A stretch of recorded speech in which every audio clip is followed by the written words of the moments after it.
School में है, primary school है, बचपन की यादें होंगी, धुंधली सी कोई यादें होंगी, बहुत पुरानी बात हो गई। लेकिन एक बड़ी इंटरेस्टिंग चीज़ है सर, यहाँ पर ये सरकारी स्कूल है, लेकिन यहाँ लिखा है 100 रुपये से अधिक देने, जो चंदा देने वाले लोग हैं उनके गांव के नाम लिखे हैं। ऐसा क्यों? सरकारी स्कूल है तो? ये सरकारी स्कूल है शुरू से ही, लेकिन सरकार ने कंस्ट्रक्शन की जिम्मेवारी तो ली थी जी जी। लेकिन इसके लिए जो आर्थिक अनुदान था वो सरकार से नहीं मिला था। अच्छा। वो गांव के लोगों ने हाँ चंदा दे करके इस स्कूल के लिए पैसे जुटाए और स्कूल बनाया। जी जी। मेरे ताऊजी गांव के सरपंच थे। अच्छा।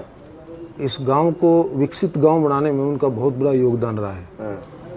ये स्कूल का बनाना, जहाँ तक मुझे याद है, उन्होंने स्वयं 501 रुपया उस वक्त दिया था और वो बहुत लंबे अंतराल तक गांव के सरपंच रहे। तो ये स्कूल हमारे यहाँ पे गर्ल्स का एक स्कूल और वेटरनरी हॉस्पिटल बहुत सारी थी। नारनूर गांव से यहाँ तक की सड़क, ये उनके टाइम में काफ़ी प्रगति उस वक्त हुई थी। बहुत सारे हैं जैसे क्लास 5 लेकिन ताला बंद है, लग नहीं रहा कि अब ये कमरा चलता होगा। इसी टाइप के ऐसे ही कोई कमरे में ऐसे ही बिल्कुल ऐसे ही इन्हीं में से कोई एक कमरा था, क्योंकि ये पार्ट जो है जिसमें हम हैं ये ओरिजिनल बिल्डिंग है स्कूल की। ये कमरा है।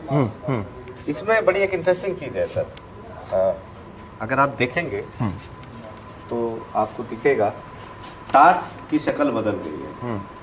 बिल्कुल बदल गई है ना, लेकिन जो फर्श जिसको हम लोग जब स्कूल में पढ़ते थे पुराने टाइम में, वो इसी टाइप के फर्श पे आप बैठते थे। हमारा, मुझे लगता है ये कलर जो आया थोड़ा सा, ये और शायद बाद में आया होगा। अच्छा। हमारे समय में बिल्कुल साधारण जूट का, जूट। हाँ, वो ऐसी पट्टी लंबी होती थी और उसी पर हम सब बच्चे बैठते थे। न ये टेबल ऐसा बैठने का ये प्रावधान था, न ही ऐसा कोई जिस पे ये स्कूल की। देखिए, आप देख सकते हैं कि मॉनिटर भी लग गए हैं। हम यहाँ पर आप देखिए मॉनिटर आ गए हैं, पंखे थे नहीं, उस वक्त कोई पंखा बिल्कुल नहीं था स्कूल में।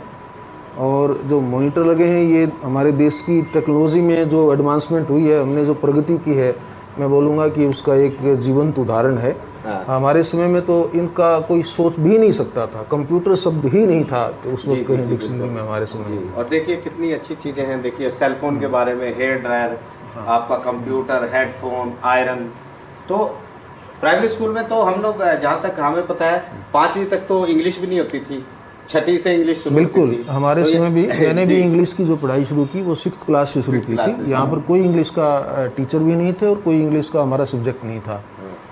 और ये मैं बहुत अच्छी बात है अगर आज के समय में प्राइमरी स्कूल के बच्चों को कंप्यूटर के बारे में, मोबाइल के बारे में और ये जितने भी इलेक्ट्रॉनिक्स गैजेट्स हैं, अगर उनके बारे में बताया जाता है तो ये मैं इसको मानूंगा कि शिक्षा को जो अपडेट है और समय के जो चैलेंजेज हैं उनके अनुरूप इसको बनाया गया। लेकिन सर इसी के साथ जुड़ा हुआ एक सुप्रीम कोर्ट का भी सवाल है। लोग कहते हैं सुप्रीम कोर्ट जो है सिर्फ बड़े लोगों का है। अंग्रेजी बोलिए, आपको जल्दी रिलीफ मिलता है, और जो गरीब आदमी है उसकी कोई सुनता नहीं है। आप क्या कहेंगे इस बारे में? नहीं, मैंने तो जो कहना था वो कोर्ट में कहा है और मैं उसको दोबारा आपके सामने दोहरा देता हूँ। मैंने कोर्ट में एक बार नहीं 2-3 बार बड़े लोगों के और बड़े वकील साहिबान के मुकदमे में मैंने बात कही है कि सुप्रीम कोर्ट का जो एक true face as Supreme Court of India वो तब बनता है जब आम आदमी को और साधारण वकील को और गरीब से गरीब आदमी की अगर उसकी कोई न्याय के लिए गुहार है, उसकी सुनवाई सबसे पहले है। तभी ये टेम्पल ऑफ जस्टिस का सही रूप इसका बनता है और माना जाएगा। एक तो मैं आपको विश्वास दिलाता हूँ कि हम ऐसा प्रयास करेंगे कि सुप्रीम कोर्ट के बारे में इस किस्म का कोई भी दुष्प्रचार नहीं होना चाहिए और सुप्रीम कोर्ट की जो सही भूमिका और जो एक साफ़ सुथरी छवि है वो आम जनता तक पहुंचनी चाहिए। और जो जिसको बोलते हैं गांव की गली में सबसे आखिरी छोर पर जो बैठा इंसान है, उसको वहां बैठे कैसे सुलभ, सस्ता और जल्दी न्याय मिले, इस बात की भूमिका सुप्रीम कोर्ट ही देश के लिए निभाए, ऐसा हमारा एक कमिटमेंट है।